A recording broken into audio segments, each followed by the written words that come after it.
Ok, donc nous allons poursuivre. Donc là, je suis en fait, dans mon dossier où j'ai voilà euh, la leçon du jour. que- voilà, donc à partir de ce dossier-là, je vais lancer le Jupyter Lab. Le Jupyter Lab, parce que comme je vous l'avais présenté, c'est que le contenu du dossier courant apparaît sur le panel à gauche. Donc là, je me suis déplacé et je lance la commande et voilà, donc ça m'ouvre. Je ramène ça sur cet écran-là. Et voilà. Bon, euh, moi, je préfère en général l'écran sombre. Donc, vous avez le settings ici, la configuration. Il y a les thèmes. Donc, je vais mettre ici dark. Ça me donne l'écran, voilà. Ça fait moins de lumière dans le visage. Bon, donc, il y a beaucoup d'éléments que vous pouvez voir ici. Par exemple, il y a un élément qui n'est pas par défaut activé, que j'ai trouvé dommage, mais bon, c'est un choix. C'est que c'est l'auto-fermeture des parenthèses. Donc, c'est pas activé par défaut. Donc, pour ceux qui avaient peut-être utilisé Jupyter Notebook avant, ils étaient habitués à cela. Donc, moi aussi, je suis habitué à ça. Donc, je vais réactiver ça ici en cliquant. Donc, maintenant, c'est activé. On peut voir aussi les indentations, hein, puisque en Python, c'est un langage qui est sensible aux indentations. On va le voir dans le code. Donc, on va laisser à quatre espaces, parce que souvent, il y en a qui sont deux, c'est trop peu. Euh, Quoi d'autre? Le terminal. Voilà, la couleur du terminal va hériter de la couleur du truc ici. Sinon, on pouvait laisser aussi blanc. Bon, voilà, donc je préfère laisser tout. Voilà, donc c'est bon pour moi. Voilà. OK, donc comme le fichier Jupyter Notebook est déjà là, je clique directement dessus pour l'ouvrir. Voilà, donc si je peux faire plein d'écran, il n'y a pas une option plein d'écran qui cache par ici. View, mode présentation. Je vais voir. Non, c'est pas trop ce que je veux. On s'est mis full screen. Voilà. Oh, c'est le mode plein d'écran qui est là. OK, bon, c'est déjà pas mauvais. OK, donc bienvenue bon, dans cette leçon numéro 1. Donc ici, l'objectif, comme c'est mentionné là, donc voilà, comprendre un peu la notion du langage de programmation et des spécificités du langage Python, installer, configurer son environnement de développement, ça on l'a déjà fait en fait, donc c'est déjà OK. Voilà, écrire un programme en utilisant les bases du langage. Voilà, donc on va voir, ce sera essentiellement cette partie-là. Et puis connaître les différentes formes d'un programme Python, on l'a déjà vu, hein, les fichiers Py, le notebook, et j'ai même présenté voilà, le idle, qui est le Python simple qui exécute le code interactivement, et le IPython, qui est beaucoup plus étendu avec l'administration de système et puis voilà, l'autocomplétion et ainsi de suite. Donc, voilà, premièrement, le langage de programmation, dont j'avais déjà expliqué que c'est un moyen de communiquer avec la machine. Voilà. Donc, c'est une syntaxe que la machine va reconnaître et puis va pouvoir, voilà, s'exécuter. Donc, j'ai mis ici qu'un langage de programmation est une codification formelle. C'est important, formelle, d'instructions données à la machine pour exécution. Donc, formelle, ça dit qu'il y a une forme stricte qu'il faut respecter. Quand elle n'est pas respectée, alors ça ne passe pas. Donc, la machine, comme le savez, c'est 0 et ce sont des 1 à la base, c'est-à-dire le courant passe pas, une impulsion électrique et manque d'impulsion électrique. Donc, c'est comme ça que ça se passe au niveau matériel, hein. Soit on a une impulsion électrique là où on n'a pas d'impulsion électrique. Donc, c'est vraiment après, voilà, formel assez carré. Donc, il faut respecter vraiment la forme pour pouvoir écrire un programme qui va fonctionner. Donc, en l'occurrence, ça permet de pouvoir mettre en œuvre différents logiciels. Et Python, c'est un langage qui est utilisé en fait, qui est assez polyvalent, qui est utilisé dans divers domaines, hein, depuis la programmation embarquée, même des gens à la NASA travaillent avec Python. Bon, voilà, c'est vraiment utilisé dans, voilà, dans tout, voilà, dans tous les domaines. Et l'un des domaines où il est beaucoup plus utilisé vraiment, c'est le domaine de la science des données, hein, et justement, les traitements d'image, une image, c'est une donnée aussi. Donc, ça rentre dans, voilà, dans cette même coupole. Donc, comme j'avais déjà parlé, j'avais déjà expliqué avant, c'est qu'on a ce qu'on appelle des hiérarchies d'abstraction.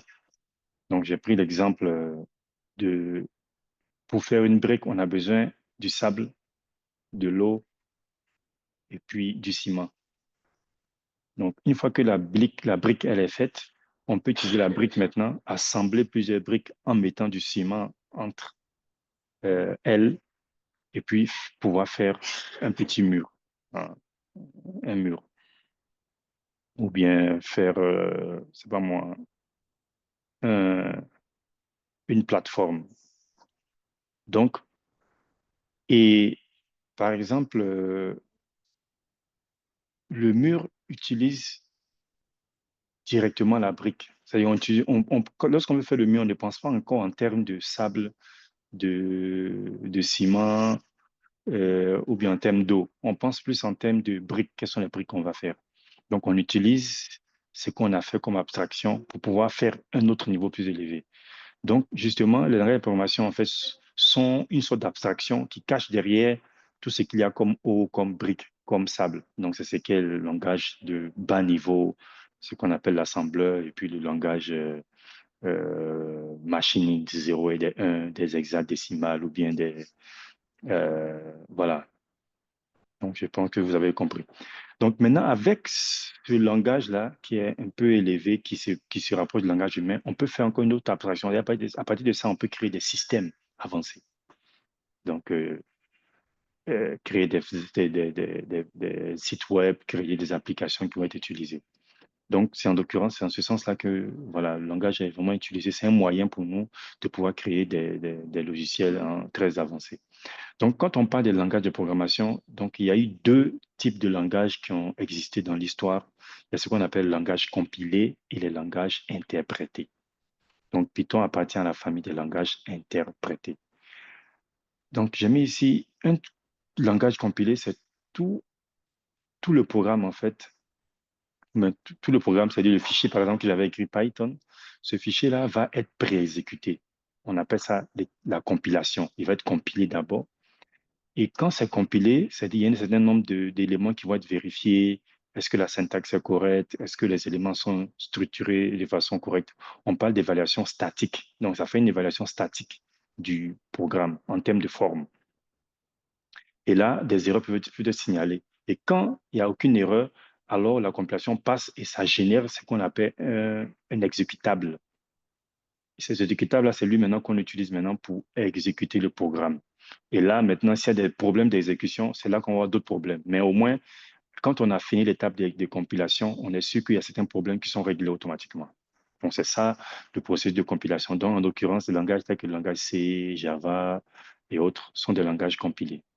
Maintenant, les langages qui sont interprétés, et à l'opposé, c'est que le programme est interprété ligne par ligne. Ça veut dire que chaque instruction, chaque ligne est exécutée comme une instruction indépendante. Bon, pas vraiment indépendante, mais ce qui est exécuté l'une à la suite de l'autre. Donc, si je peux écrire un programme de 5 lignes, il peut avoir une erreur de syntaxe à la cinquième ligne. Ben, avec Python, il ne va pas me dire qu'il y a une erreur. C'est quand il va arriver à l'exécution de la ligne 5 qu'il va me dire qu'il y a une erreur. Parce qu'il exécute de façon euh, chronologique chaque ligne. Donc, c'est vraiment ça la différence. Donc, il n'y a pas cette étape de compilation ici qui permet de pouvoir, on va dire, trouver certaines erreurs de syntaxe, par exemple. Ici, il faut que tu exécutes avant que tu puisses voir que tu as fait une erreur de syntaxe. Donc là, j'ai fait un petit tableau comparatif que vous pouvez voilà, regarder un peu à tête reposée. Voilà, donc exécution ici, j'ai mis, c'est ligne par ligne, on a une compilation et puis après on a l'exécution. Après, en termes de vitesse, c'est connu que le langage interprété sont beaucoup plus lents que le langage compilé. Donc, Python est quand même lent relativement. par rapport au langage tel que le C et autres. Donc, les langages compilés sont plus rapides. Le débogage, c'est-à-dire trouver des erreurs et autres, c'est beaucoup plus aisé avec le langage interprété et c'est beaucoup plus lent avec le langage compilé. Mais vous voyez que ça se rattrape là. Donc, la lenteur qu'on a dans le code ici, ben, on peut développer le logiciel rapidement, mais l'exécution va être lente, alors que l'autre, vous allez développer ça un peu plus lentement, mais vous allez avoir une exécution qui est beaucoup plus rapide. Voilà, donc le débogage, comme j'ai dit, c'est un peu plus difficile et puis un peu lent avec ce langage-là. Mais il y a des outils qui existent maintenant, je suppose, qui permettent de pouvoir le faire plus vite. Donc là, j'ai mis des exemples, hein, Python, JavaScript, Ruby et autres. Portabilité, voilà, le langage d'interprétation est très portable, c'est-à-dire que quand j'ai mon code exécutable, pourvu que le système ait les mêmes spécificités, donc voilà, ça va s'exécuter sur n'importe quel système, Windows, Ubuntu ou bien Mac. Par contre, euh, avec le langage compilé, il faut faire une compilation pour chaque système. Parce que ça veut remarquer qu'on va générer un fichier exécutable. Donc, on aura un exécutable pour chacun des systèmes. Donc, il y a l'exécutable de Windows, l'exécutable de Ubuntu et l'exécutable aussi de Mac qu'il faut générer. Bon, généralement, les exécutables de Mac et de Ubuntu sont les mêmes puisqu'ils sont basés sur le système Unix. En général, c'est pratiquement les mêmes. C'est Ubuntu, et c'est avec Windows qu'il y a un peu, il y a souvent des soucis. Donc, les cas d'utilisation, c'est qu'il est beaucoup plus utilisé pour ce qu'on appelle du prototypage. C'est-à-dire que tu as une idée d'un logiciel que tu veux faire, tu peux rapidement avoir un code fonctionnel rapidement avec Python. C'est normal puisque, vous voyez, on a vu que la vitesse hein, comment on appelle ça, de, d'exécution. Bon, là, je n'ai pas mis exécution, mais en fait, c'est en termes de développement, en fait. Voilà, débogage ou bien développement. Oh, excusez. Ah, débogage ou bien développement. Voilà, quand j'ai mis ici aisé et rapide, c'est le débogage et c'est le développement. Donc, je vais éditer en même temps. Débogage, développement, développement.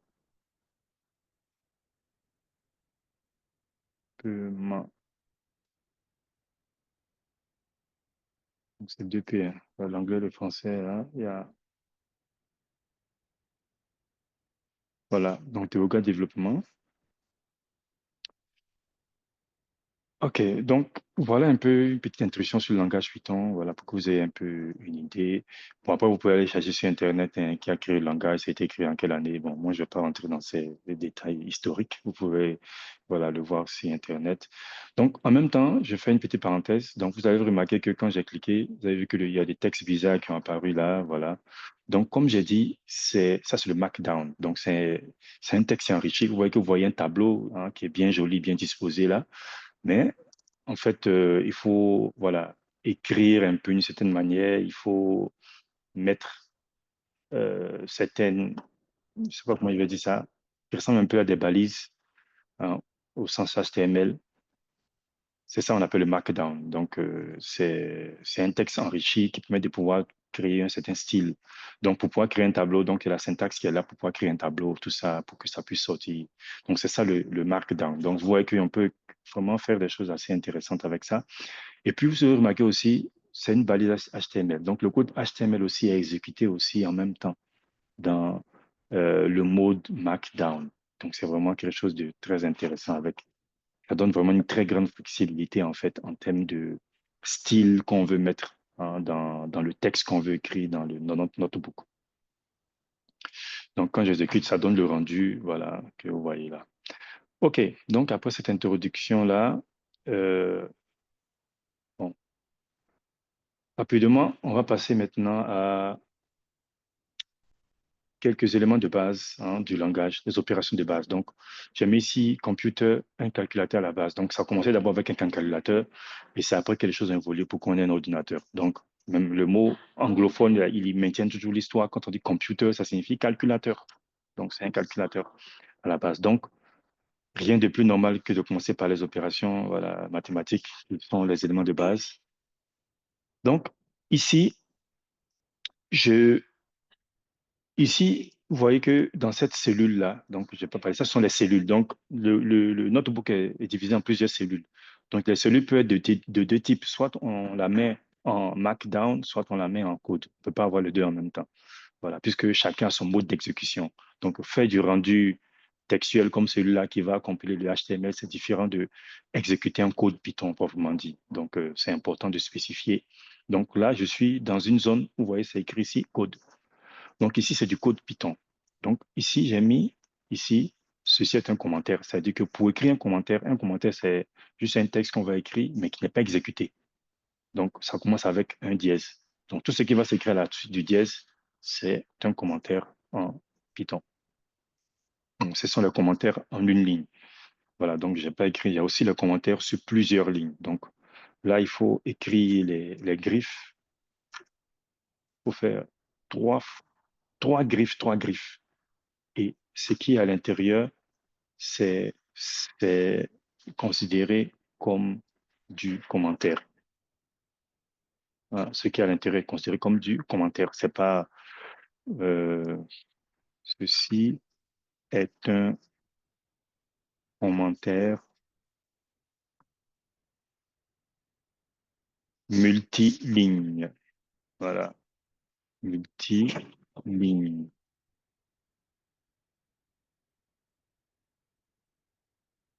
Voilà. Donc on peut, bon, je vais écrire commentaire sur plusieurs lignes. Mais dans d'autres cas, en fait, si je dois écrire plusieurs lignes, vous voyez que c'est fatigant d'écrire chaque fois dièse pour chacune des lignes. Mais avec ça, on peut écrire sur plusieurs lignes de commentaires. OK. Donc, ensuite, voici le petit code Python que j'ai mis ici, où j'ai dit print. Donc, on a vu la fonction, on a vu l'utilisation de print tout à l'heure. En parenthèse ici, maintenant, j'ai mis 1 plus 2. Donc, fais-moi le calcul de 1 plus 2. Donc, affiche-moi le résultat de l'opération 1 plus 2. Et fais de même aussi pour 2 moins 3. Donc, quand il affiche, vous voyez qu'il affiche ici 2, il affiche moins 1. Et vous pouvez constater que le commentaire, rien n'a apparu. Donc, tout ce qui est écrit comme commentaire est ignoré par l'interprétateur Python.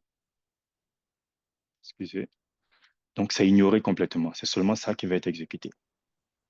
Donc, voilà. Donc là, on passe à une autre cellule de calcul, donc simple, hein, donc 2 fois 5 plus 3, donc le produit et la somme, priorité donnée sur le produit. Donc les règles de priorité ont été mis en place dans le langage aussi. Donc c'est pas 5 plus 3 qui va faire 8, et puis après on va faire 8 fois 2 pour donner 16. Non, c'est 2 fois 5 d'abord, ou bien 5 fois 2, 10 plus 3. Voilà, donc quand on exécute, on obtient le 13. Donc, si je fais plus 1, donc j'ai 11. OK, les opérations, voilà, que vous connaissez, la division avec le Python. Il y a aussi la division avec deux traits, qui est une division entière qui me permet de pouvoir ramener juste le quotient. Et maintenant, si on veut juste avoir le reste d'une division, on met le pourcentage. Vous voyez que le pourcentage, c'est quelque chose de très clair pour le langage Python. Donc, ce n'est pas le pourcentage en tant que notre interprétation, 15%, non. Le pourcentage ici, c'est un opérateur. Donc, on parle ici d'opérateur qui permet de pouvoir retrouver le reste de la division de 5 par 3. Donc, ce sont des opérations qui existent déjà dans le langage. Donc, j'ai mis ici, bon, laissez-moi mettre 7 divisé par 3. Le reste de la division qui vient de 7 par 3. Donc, le quotient de 7 par 3 et puis le reste de la division qui vient de 7 par 3. Voilà. Donc, 2,33, 333. Ensuite, le quotient de 7 divisé par 3, c'est 2. Donc, 2 fois 3, 6, il y a le reste qui est 1. Donc, quand je fais là, j'obtiens 1, le reste. Donc, ce sont des opérateurs qui existent. Donc, voilà, ça peut servir. Dans certains cas, vous aurez besoin de faire certaines opérations pour prendre une décision. Voilà. OK. Donc, on a vu les opérateurs simples, hein. Donc, il y a aussi un opérateur que Python a ajouté qui est assez intéressant, c'est la puissance. Et pour la puissance, en fait, on met deux fois le signe de la multiplication. Donc, la multiplication que vous avez vu, c'est comme une étoile ou bien un astérisque, hein. Donc, ce n'est pas un X, hein. Donc, la multiplication, c'est le signe étoile. Voilà. Donc, deux fois l'étoile, ça donne la puissance. Donc, 1 puissance 3 plus 2 puissance 3 jusqu'à 9 puissance 3, ça donne l'année 2025. Donc, ça, c'est un peu un truc que j'ai vu quelque part. L'année 2025, voilà, le produit des, on va dire, des cubes, des, 9 premiers chiffres, hein, ou bien 10 premiers chiffres. Puisque si on prend 0 aussi au cube, voilà, ça va donner la même chose. Si on prend 0 au cube, on sait que c'est déjà 0. Donc, la somme des 10 premiers chiffres, ou bien la somme des chiffres canoniques, ça donne, le cube donne 2025.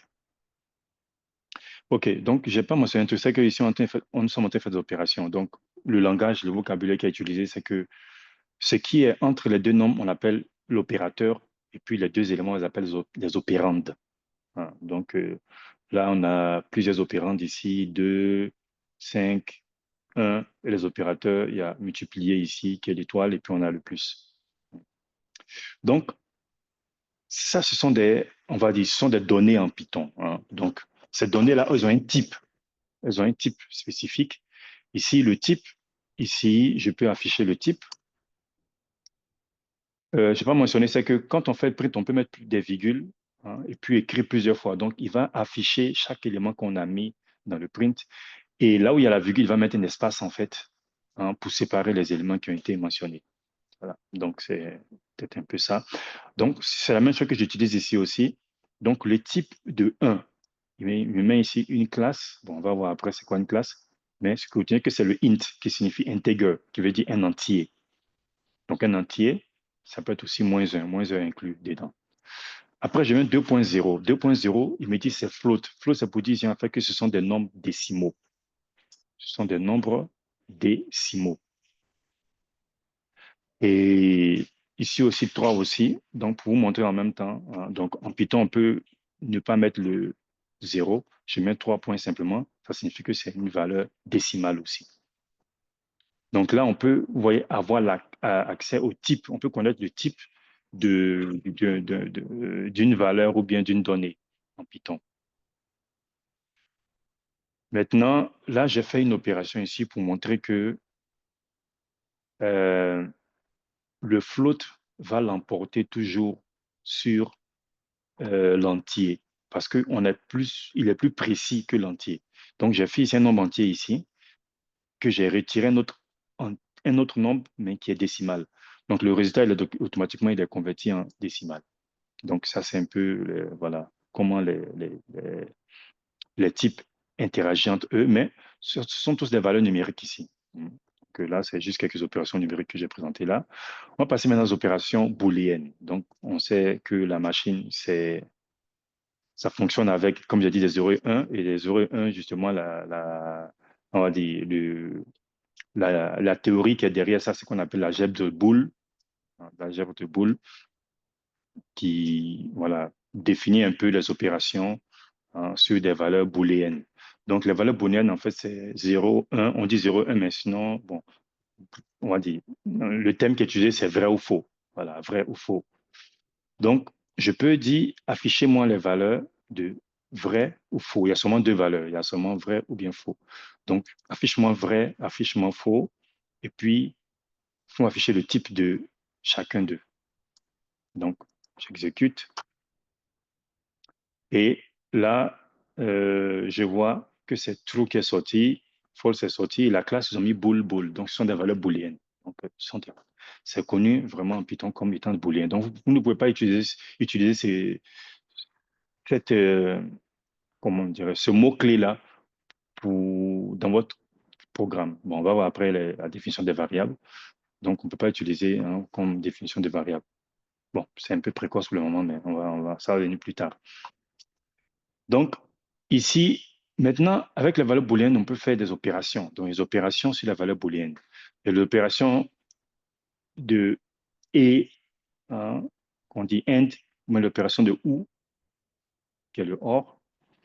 Donc, par exemple, vrai ou vrai, quel est le résultat de cette opération-là? C'est vrai.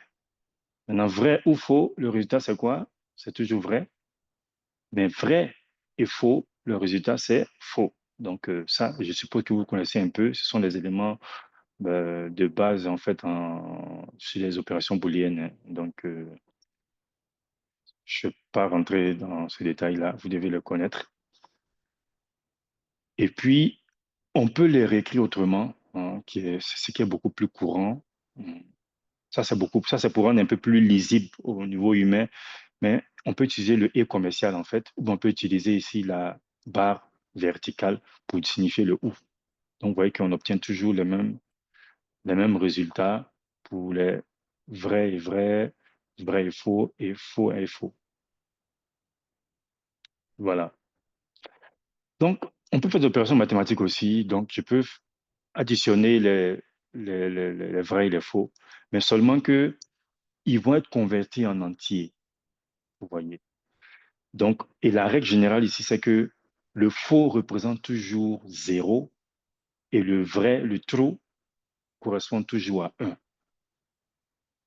ou bien de façon générale à ce qui est différent de 0. Bon, il y a une petite nuance ici, c'est que quand on met true, true est converti par la machine directement par 1 et false est converti par 0. Voilà, donc ici, j'ai fait print false plus false. Comme j'ai dit que false, c'est 0, 0 plus 0, ça donne 0. Donc, il donne entièrement un entier 0. Donc, il a fait une conversion parce que ça n'existe pas le fait d'additionner comme ça des valeurs booléennes.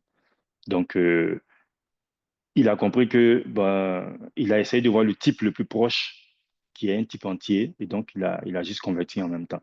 Donc, false et true, donc ça fait 0 plus 1, ça donne 1 et true, ça donne 2. Voilà. Donc, pareillement, étant donné qu'on sait que true, c'est 1 et false, c'est 0, donc on peut faire d'opérations voilà, de multiplication, de puissance même, hein. Voilà.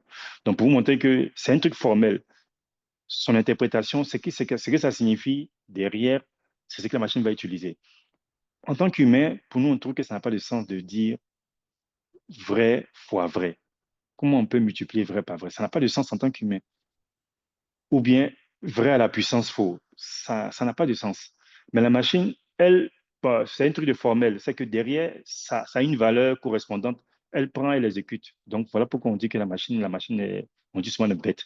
Bon, c'est pas qu'elle est bête parce que c'est quelque chose, tu te poses un caillou, tu peux pas t'attendre à trouver, c'est pas moi, du sable à l'instant. Peut-être qu'avec l'érosion, si des années, c'est pas moi. Mais si tu mets un caillou, tu vas trouver un caillou. Donc, c'est un truc formel, voilà. Ce qu'on a mis, c'est ce qu'on retrouve. Voilà. Euh,